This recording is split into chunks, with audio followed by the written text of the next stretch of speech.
Thank you all for joining us today. I'm Salisbury Mayor Karen Alexander.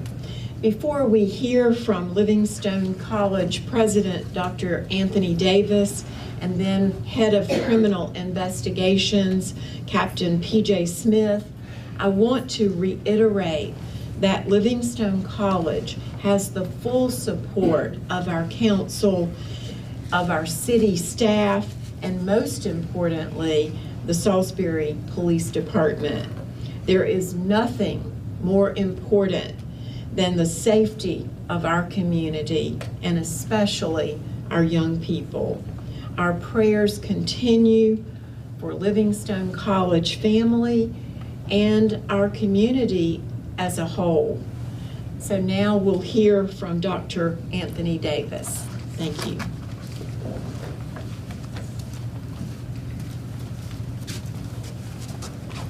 Thank you, Mayor Alexander.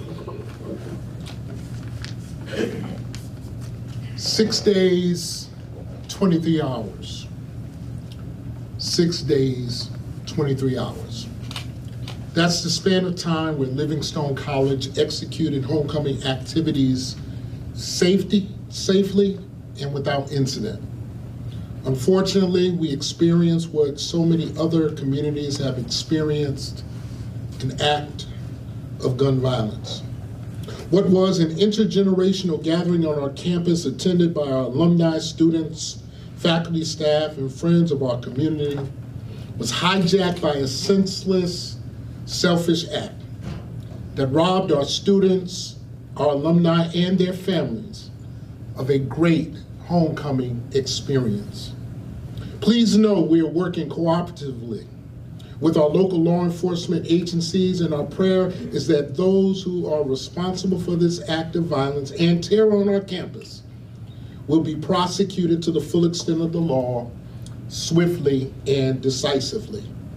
What you need to know is that many of our students came to Livingstone College to unlock their potential, unleash their power, and have their purposes unveiled, have escaped and emerged from communities that are plagued with the harsh reality of gun violence.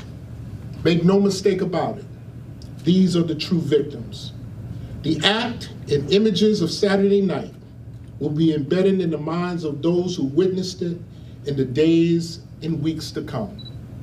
Life teaches us that when faced with challenges and situations, how you get through it is how you respond to it. That is why for our students and our alumni, counseling services are being made available for those who are dealing with the emotional scars related to this event. I want to thank our community partners who are assisting us with this. Rowan County or Salisbury Public Schools, Cornerstone Church, and a host of others. Also, as I stated previously, we're evaluating our safety measures related to public safety to ensure that we are executing our mission, events, and activities as safe as possible. Usually, fall break is extended to our students and the academic community.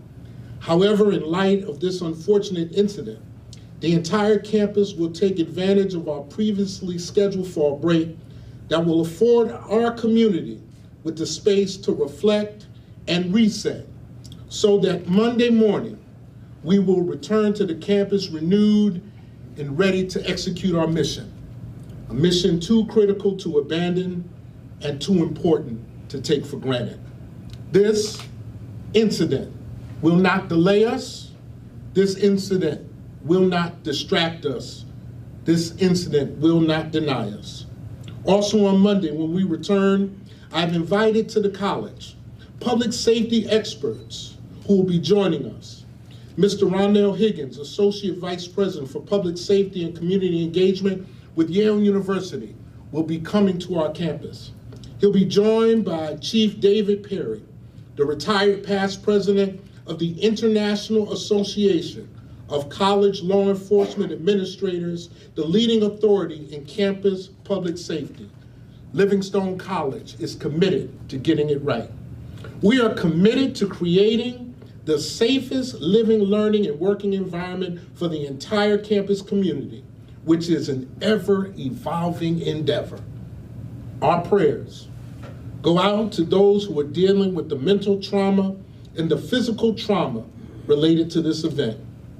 I want to thank all of you who are standing with the stone, Livingstone, Mayor Alexander, and the city of Salisbury. Thank you. To the first responders who rushed to the scene to provide aid to those who were injured. Thank you. And to our law enforcement agencies who demonstrated the highest level of professionalism and decorum on our campus. To Dr. David Nelson, president of Catawba, who had to deal with this act of violence on his campus, called me on Sunday morning, the first call that I received, who pledged his support. As we move forward, doing good work, we realize that good work does not exempt you from trouble and dark days. But in the words of our founding president, no matter how dark the night, we believe in the coming of the morning. We are Livingstone College, resilient, relevant, and ready. Thank you.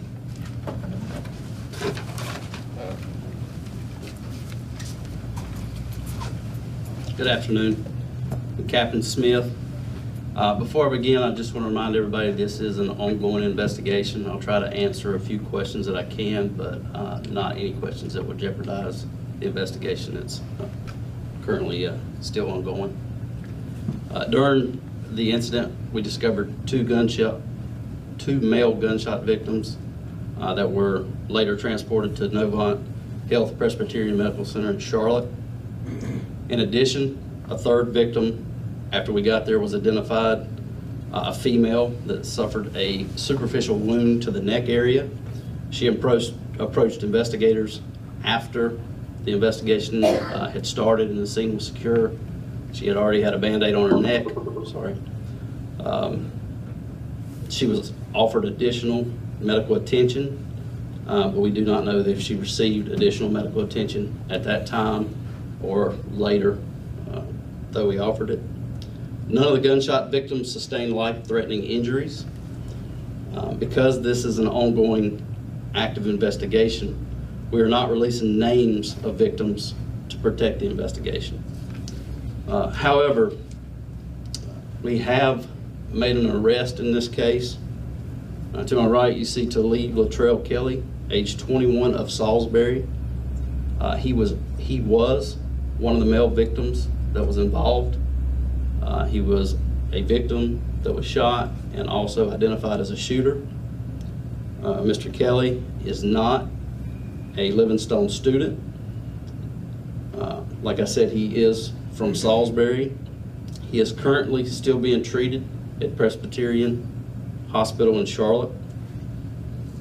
Mr. Kelly is charged with attempted first-degree murder, discharging a firearm on educational property, and possession of a firearm by felon.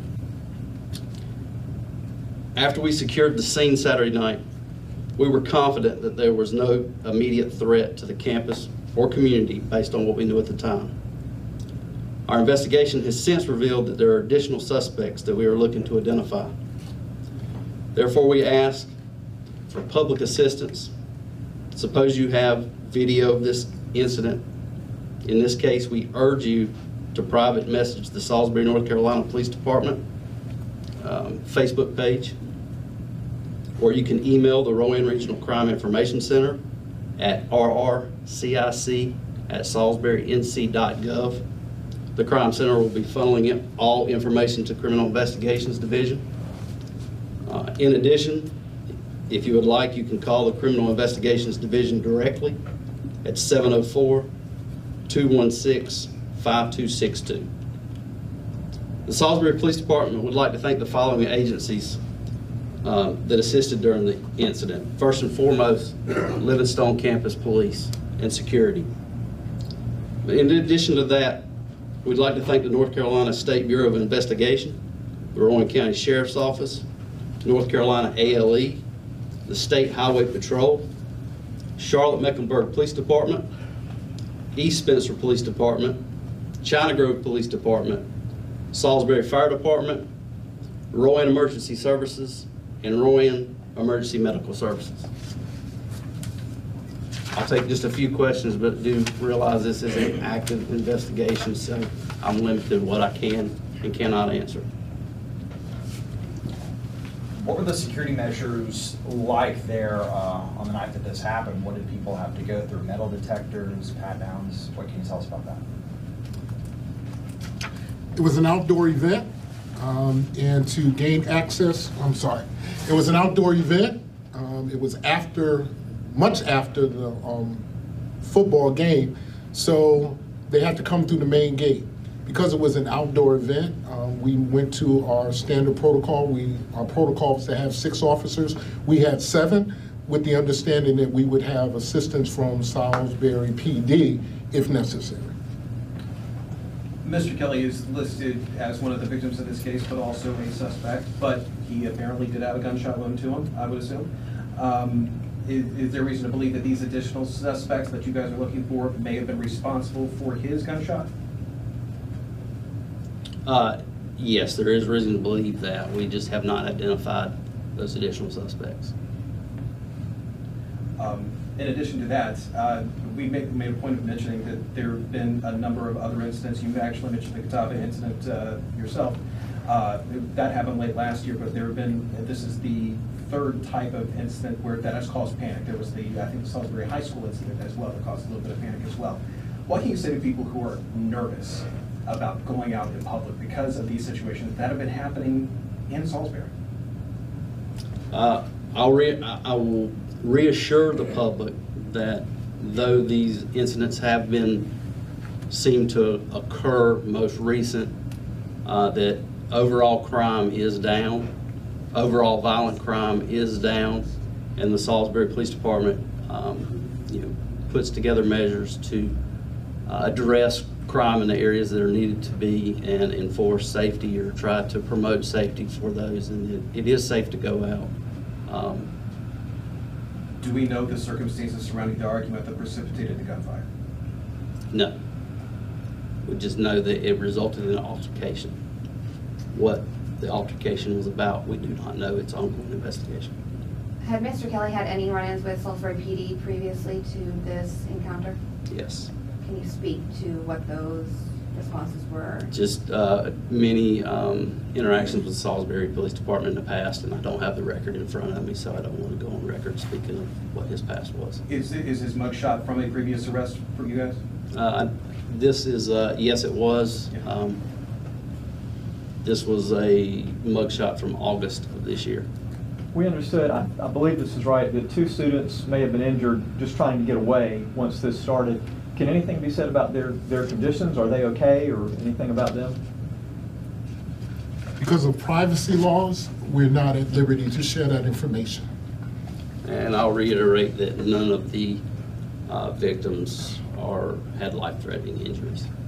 This question is for the president of the university. You all are a historically black college, and I can imagine that next year we'll probably be talking about this is the 1st year anniversary of a shooting that happened at the HBCU. But I want to talk about the responsibility of how we're reporting this historically, right? But also when it comes to the safety of your events and making sure it doesn't get away from what the safety looked like all year, right? This is just one incident. This doesn't say what your whole college is about, but what would you tell to the people about the safety of all of your events and have this one event not be the precipitation of everything about your college? That's right.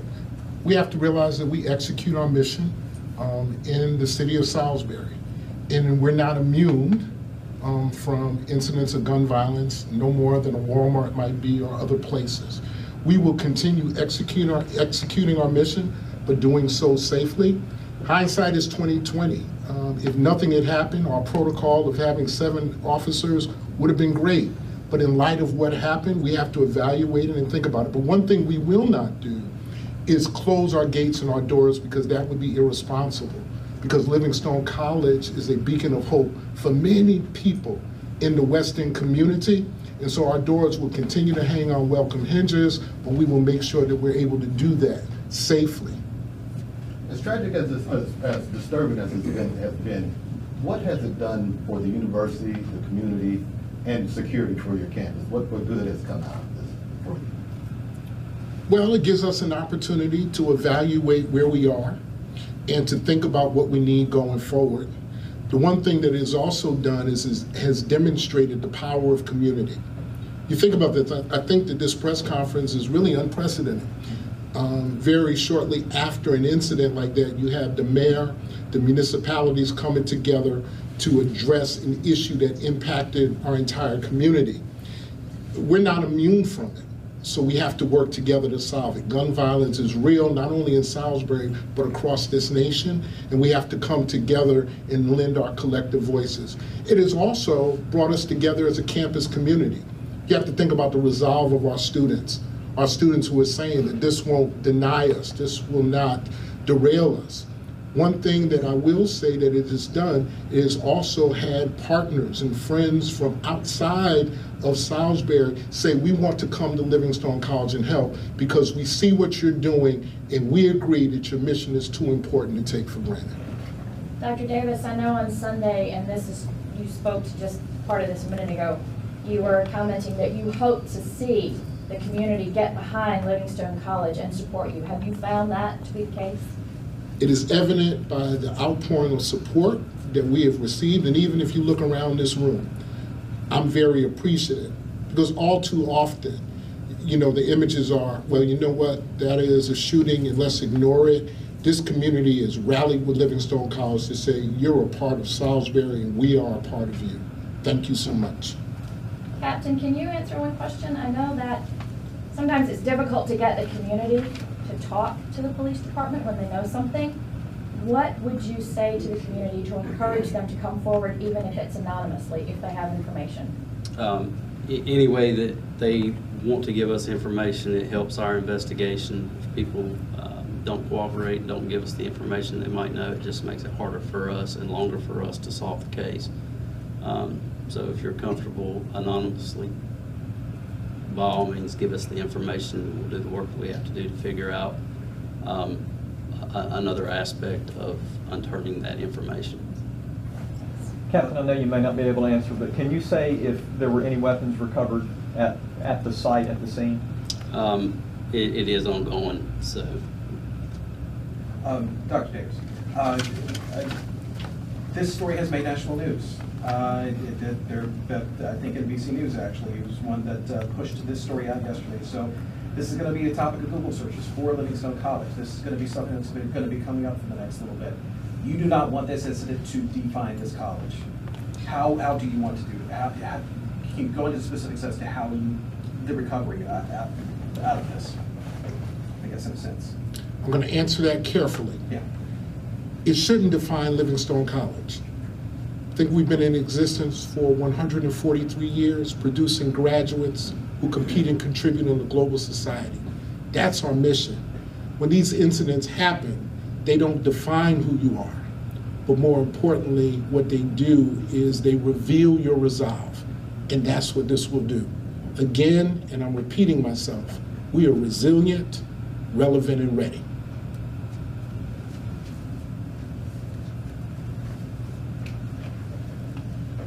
Any other questions?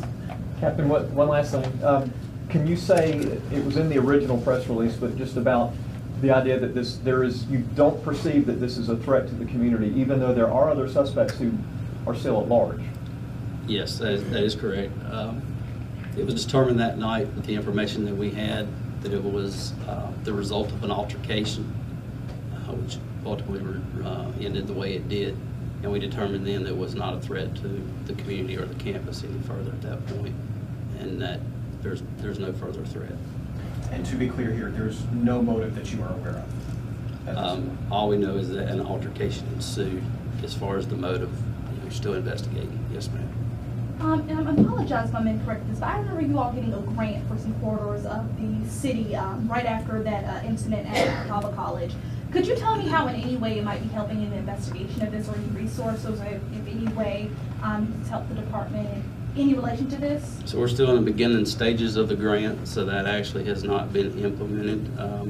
We just hired a coordinator position for that grant that starts on October 31st, so we're in the initial stages, so nothing has been contributed by the grant at this point, but that is coming in the very near future, hopefully by the first of the year. Can you say if Mr. Kelly is cooperating with police? I'm not going to comment on anything with Mr. Kelly right now as far as. Can you comment on his, you mentioned previous criminal history and various other charges. I mean, is it just limited to Salisbury, or is it limited to Rowan County or other parts of the area? So I don't know about other areas, but he does have criminal charges in the past with Salisbury, and as I mentioned, he is charged with possession of firearm by felon.